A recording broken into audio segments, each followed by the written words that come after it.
Good afternoon. This is a brief Q&A with our guest, Harry Cleven. He's the director from the film Zeria from Belgium. Hello, how are you, Harry? I'm fine. I'm fine. Thank you for this Q&A. So nice. Thanks to you. So I think Zeria has been quite a revelation for our festival. It's such a very interesting film, very unsettling, and at the same time it's beautiful. So where's the idea come from? How do you start thinking, I'm gonna make this fictional film with puppets? So if we can start from there. Yes, the idea of the script came from a diary. I started to write down my memories, and writing down my memories, I discovered very quickly that the memories couldn't be really real because it's so crazy, you know. But it was my memory. I remember my grandfather was like such a hero. Incredible things, like he was the manager of Taj Mahal. He was the first to climb in the mountains. He was a champion of jiu-jitsu, but that was not possible. So I decided to write out my memories, but without changing according to the reality, just my memories, like I remember. And then I liked very much this material because I thought, oh wow, it's crazy to tell this story. It's unbelievable, but it's my story. It's what I've made from, you know, all the crazy stories is my grandparents. It's what I'm remembering from my childhood. And then later, for the puppets, it's another thing. I wanted to make another movie with puppets. And I discovered the puppets little by little, and also the animation film with puppets, and the director like I admire very much, like the Cray brothers and Frank Meyer and other crazy director from Poland, from Czechoslovakia, etc.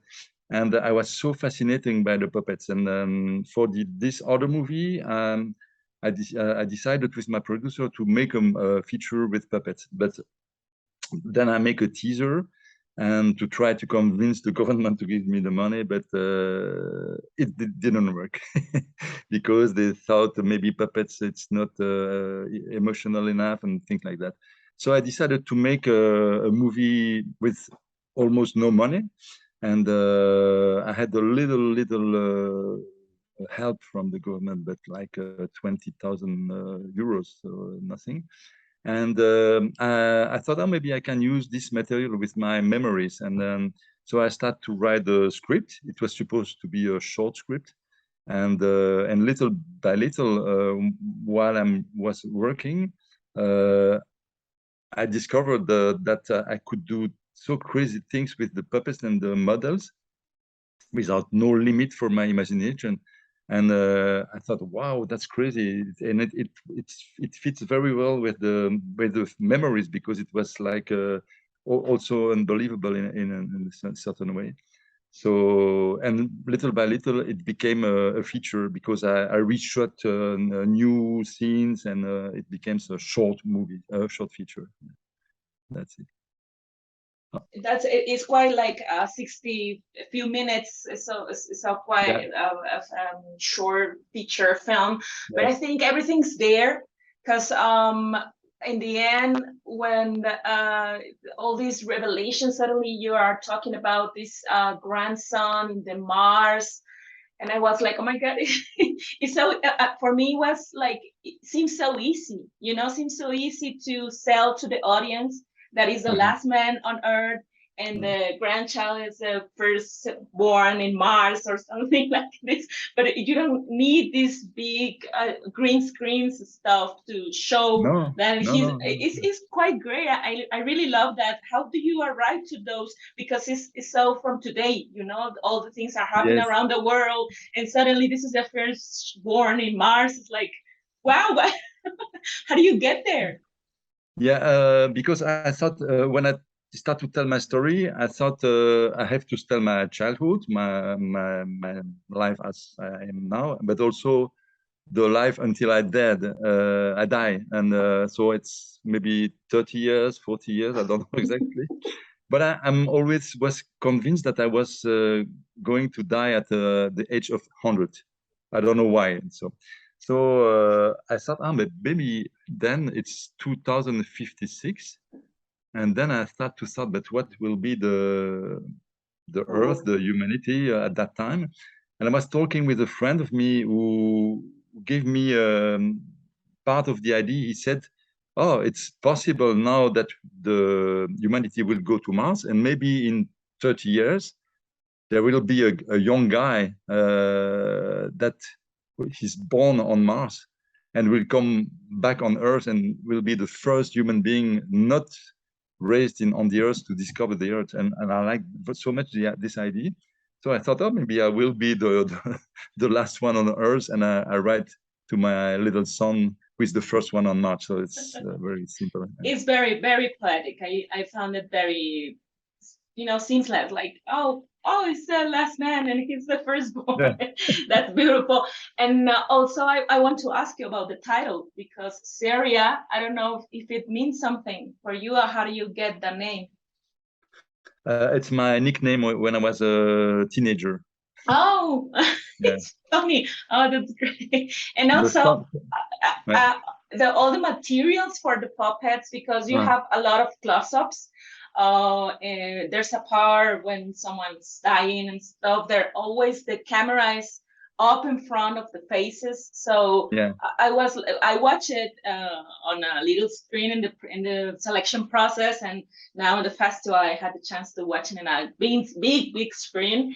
And I was like, oh my God, what's that material? Because it's so, it's part of this feeling that is human, but at the same time, unhumanized, like, what is this? I would like to know about that. Yeah, it's very interesting because it's a material that's called thermoplastic. I don't know the translation in English. Thermoplastico. And sometimes I use the thermoplastic, and sometimes something more. What's the name of that? Wait, I have the.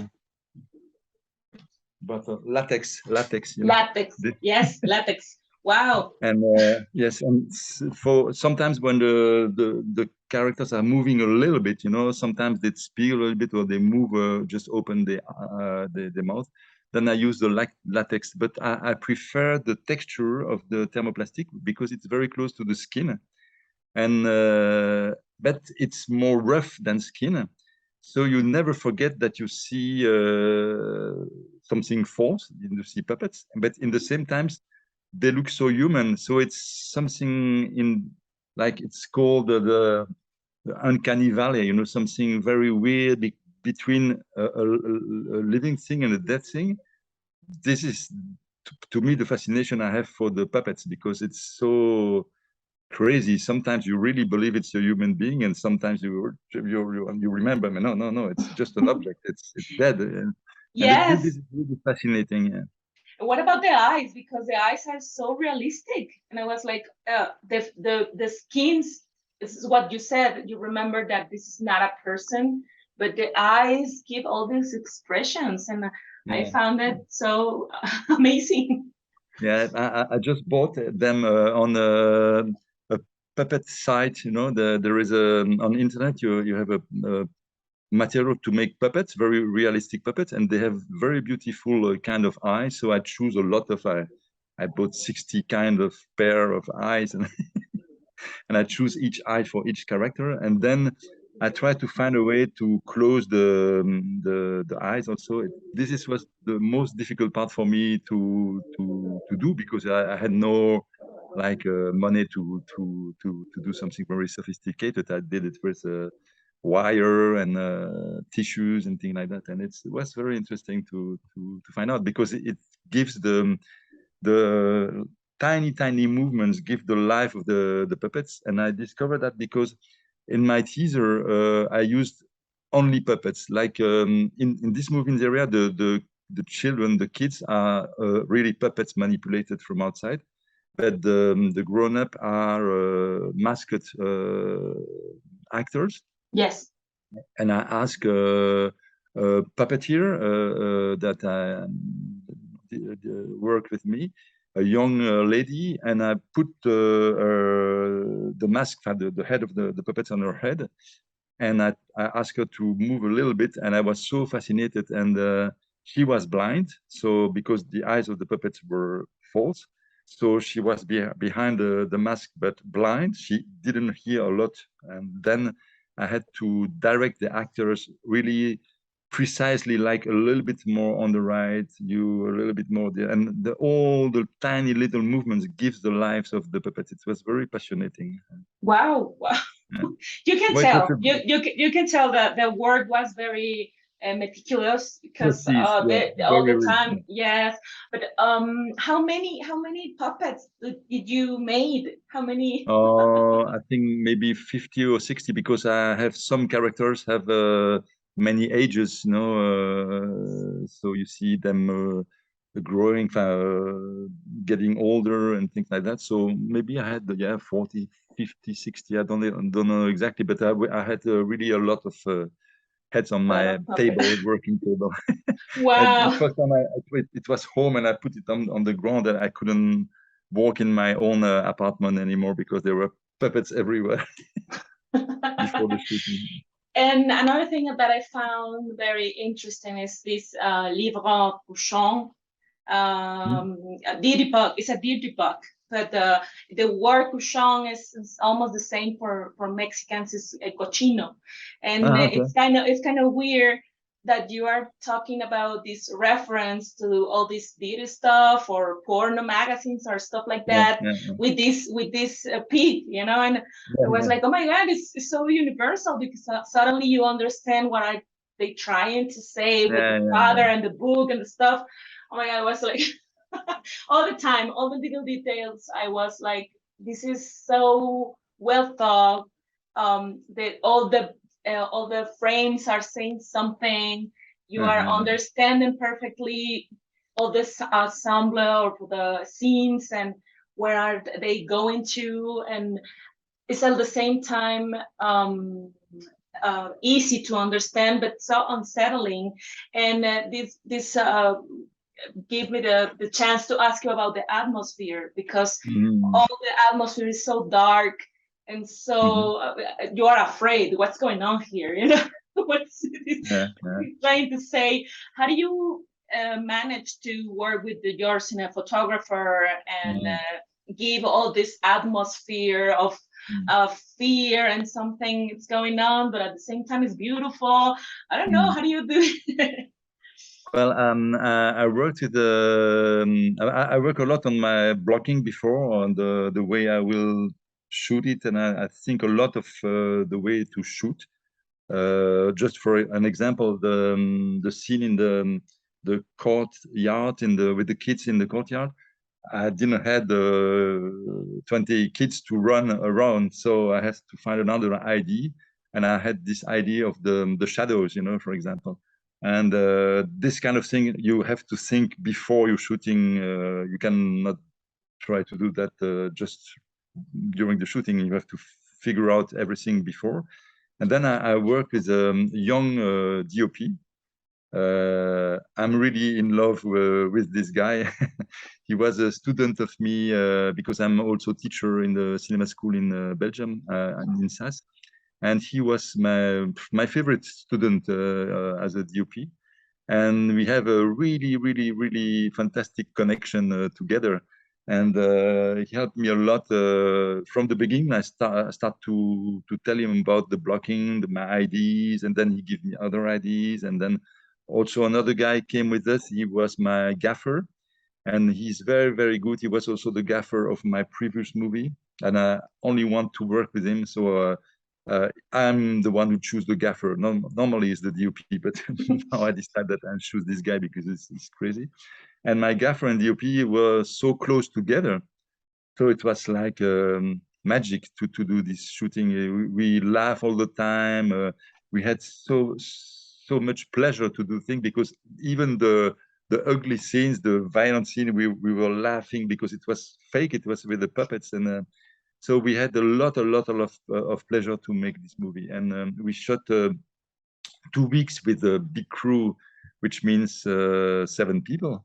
including me and then 2 puppeteers, so we were 9. And then 1 more week we were 7, and then 1 or 2 more weeks we were 3, 2, and sometimes just the DOP and me. Yeah. So it was very easy Small. because some shots we shot outside, just he and me, the DOP and me. I put the mask of the old guy and things like that, you know, in the nature. We had such a freedom to make this movie. We have no limit. We can do everything, you know. So the planet Mars, it's a little aquarium with water and milk. And it was one of my friends who makes the models, and I made all the models with the cities, with the bricks, you know. I don't know the bricks. It's like the stone, Yes. and it was so fascinating. I just take a brick, I put little windows, green, yes. and then the green on top of it, and it makes a huge city. It was really fantastic to shoot that way, and the movie is really it cost in the end 24,000 euros. Wow, yeah. wow! This is amazing. Yeah, it's crazy. Yeah, it's crazy. But the freedom that you have when you are on your own terms with your own people, I think that's priceless. So it shows in the film that is so thoughtful and well made. I really love it. And I want to ask you, how has been the journey for the distribution, festivals? How is it going for Zeria? Well, I was not helped a lot. In fact, I did everything almost on my own. My producer, of course, helped me a little bit, but there was no money, so it was not so easy. Though, so when I started to do the movie, I didn't thought of even release it. I thought maybe I will put it on the internet and for free. I don't know. But when I reached the point that I had the feature, I thought, oh, maybe I can try to show it in festivals. And then I started to receive a lot of prizes, and so it was encouraging. And then I had very good festivals, but not famous, but underground festivals, and also in Belgium. And then finally, the film was released in Belgium in very little theater, but it was released, and now it's almost 1 year that he makes the festival, and I also go in an Étrange festival in Paris, which is a very good one. So I was lucky because I wasn't expecting anything, and in the end, I have the movie has a very beautiful career. Yeah? Oh, that's great. That's great. For ending this conversation, I just want to ask you if you want to say something to our audience in Mexico to invite them to watch the film. Remember that it's on theatrical and also on streaming. So I don't know if you want to say something for close this conversation. But what I can say, just to finish, also I did also all the editing of on myself, you know, all the sound editing, the editing, and so on. So it was a big work, but I was very happy during all this process. I can say to the audience, maybe it's maybe I don't think it's used. The audience will be used to see that kind of movie. Maybe it's something they haven't seen before. Maybe they will like it, maybe they will not like it, but probably they will never seen that before or later. I don't know. And it's a dark movie, but it's also, I think, in a way, funny sometimes. And there is hope in the end. I think it's about love. So I hope I was so happy to make the movie, and I hope they will feel this also the pleasure to watch this movie, because it's dark, but I think the audience is also fascinating in a way by the way things are done. So it's double, you know, you have the dark feeling, but also the pleasure to discover the process. Yeah. Absolutely, absolutely. Harry, I want to thank you so much for giving us this brief chat, inviting our audience to watch the film, and let's keep in touch. Thanks a lot. Yeah, Bye-bye. thank you. Bye-bye.